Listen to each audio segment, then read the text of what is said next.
नमस्कार, सत श्री अकाल, अस्सलाम वालेकुम, खुशामदीन। कैसे हैं दोस्तों? उम्मीद है अपने पंजाबी देख रहे सभी फैंस और उनके परिवार हमेशा की तरह बढ़िया ही होंगे।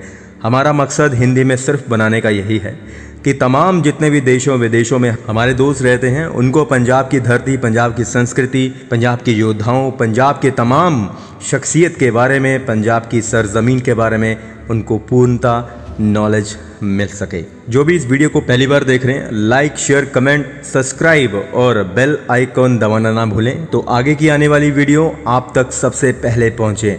23 मार्च 1931 की शाम 4 बजे थे।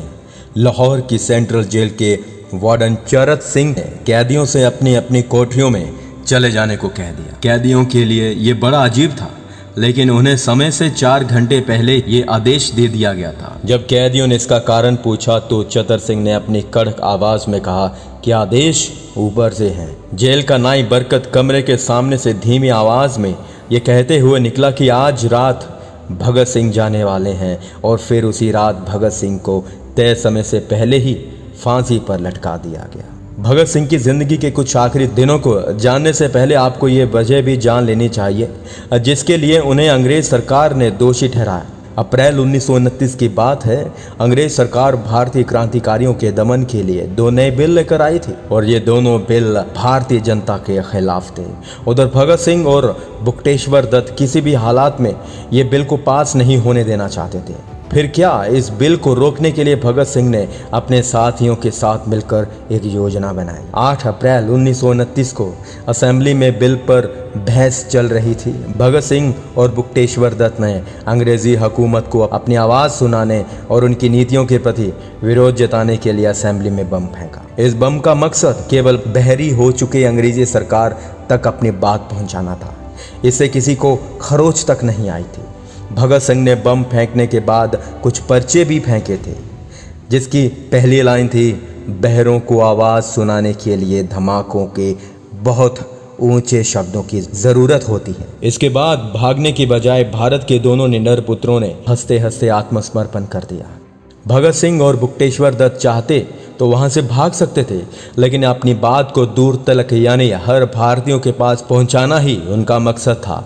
भगत सिंह और बुकटेश्वर दत्त को लाहौर जेल में बंद कर उन पर असेंबली में बम फेंकने का लंबा केस चला। ब्रिटिश सरकार भगत सिंह से डर चुकी थी क्योंकि इससे पहले सैंडर्स की हत्या में भगत सिंह ने ही नेतृत्व किया था। लाहौर की जिस सेंट्रल जेल में भगत सिंह को रखा गया उस वक्त सुखदेव, राजगुरु भी उसी जेल में थे। लंबे वक्त तक मुकदमा चलने के बाद लाहौर हाई कोर्ट ने 7 अक्टूबर 1930 को भगत सिंह, सुखदेव और राजगुरु को सैंडर्स की हत्या और लाहौर षड्यंत्र के दोषी मानते हुए फांसी की सजा सुना डाली। फांसी की तारीख 24 मार्च 1931 को मुकर्रर हुई। वहीं बुकटेश्वर दत्त को असेंबली में बम फेंकने के लिए उम्र कैद की सजा सुनाई गई।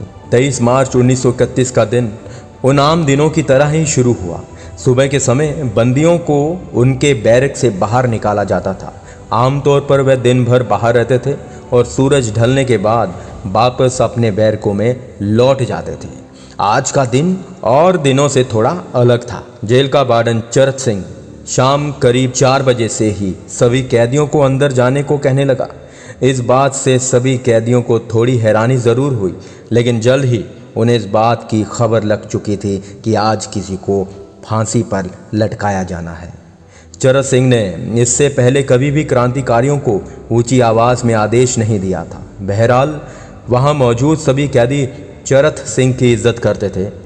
बिना किसी बहस के सभी अपने अपने बैरकों में लौट गए, लेकिन सभी कौतूहल से सलाखों के पीछे से झांक रहे थे। उस दिन हमेशा खुश दिखने वाले जेल का नाई बरकत आज उदास था। कुछ देर बाद वह हर कमरे के सामने से धीमी आवाज़ में ये कहते हुए निकला कि आज रात भगत सिंह, राजगुरु और सुखदेव को फांसी दी जाने वाली है। इतना सुनते ही पूरे जेल खाने में सन्नाटा पसर गया। भगत सिंह को किताबें पढ़ने का शौक बचपन से ही था। फांसी से ठीक 2 घंटे पहले भगत सिंह के वकील प्राणनाथ मेहता उनसे मिलने पहुंचे। भगत सिंह को इंतज़ार था उस पुस्तक का जिसे वे आखिरी समय में पढ़ना चाहते थे। जैसे ही मेहता से भगत सिंह मुखातिब हुए, उनसे पूछ पड़े कि आप मेरी किताब लाए हैं या नहीं। जैसे ही मेहता ने भगत सिंह के हाथ में किताब सौंपी, वैसे ही किताब लेकर तुरंत पढ़ने बैठ गए। जब मेहता ने जाते जाते भगत सिंह से पूछा कि क्या आप देश को कोई संदेश देना चाहोगे, तो भगत सिंह ने कहा, केवल 2 संदेश, साम्राज्यवाद मुर्दाबाद और इनकलाब जिंदाबाद। इससे पहले कि भगत सिंह अपनी किताब खत्म कर पाते, अंग्रेज अफसर उन्हें जिंदगी के आखिरी सफर के लिए लेने आ पहुंचे। बावजूद इसके भगत सिंह के चेहरे पर शिकन तक नहीं थी। उन्होंने अंग्रेजों से पूछा कि आप मुझे इस किताब का एक अध्याय भी खत्म नहीं करने देंगे। उठने से पहले भगत सिंह ने जेल के सफाई कर्मचारी से घर का खाना लाने को कहा, लेकिन सुरक्षा कारणों से ऐसा हो ना पाया। उस वक्त लाहौर जेल में बंद सभी कैदियों को यह भी गुमान था कि वे भगत सिंह जैसे क्रांतिकारी के साथ जेल में रह रहे हैं। फांसी का समय जैसे ही नजदीक आया, सभी कैदी जेल के सलाखों पर आकर रुक गए और रास्ते में नजरें टिका ली जिधर से भगत सिंह को ले जाने वाले थे। कुछ देर बाद अंग्रेज भगत सिंह उनके साथियों को लेकर बाहर निकले। किसी कैदी ने उनसे पूछा कि आपने अपना बचाव क्यों नहीं किया। भगत सिंह ने जवाब दिया कि इनकलाबियों को मरना ही होता है। देश की आज़ादी के लिए जान न्योछावर करने तीनों साथी एक साथ आगे बढ़े। थोड़ी ही देर बाद तीनों क्रांतिकारियों ने एक साथ आज़ादी के गीत गाए। कभी वो भी दिन आएगा कि जब आज़ाद हम होंगे, ये अपनी ही ज़मीन होगी, ये अपना आसमान होगा। भगत सिंह और उनके साथी सुखदेव और राजगुरु को आखिरी बार नहाने को कहा। थोड़ी देर बाद काले कपड़े पहनाए गए, लेकिन उनके मुंह खुले रहने दिए। जैसे ही जेल की घड़ी में 6 बजे, बंद कैदियों को बूटों की आवाज़ के साथ एक जोश भरा गीत सुनाई दिया। सरफरोशी की तमन्ना अब हमारे दिल में है, देखना है जोर कितना बाजुएं कातिल में है। इसे राम प्रसाद बिस्मिल गुनगुना रहे थे। भगत सिंह की फांसी की तारीख 24 मार्च 1931 को तय थी। पूरे देश में आग की तरह फैल चुकी थी। अंग्रेज को इस बात का डर था कि कहीं फांसी वाले दिन जेल पर हमला ना हो जाए, क्योंकि जेल के बाहर हजारों भारतीयों की भीड़ इकट्ठा होनी शुरू हो गई थी। 23 मार्च को ही पूरे देश में हलचल होने लगी थी।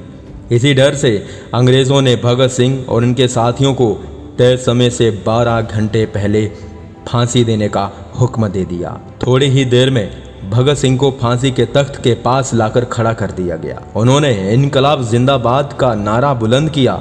यह आवाज मानो जेल के कोने कोने में गूंज गई। अन्य कैदियों ने भी एक ही स्वर में इनकलाब जिंदाबाद के नारे लगाने शुरू कर दिए।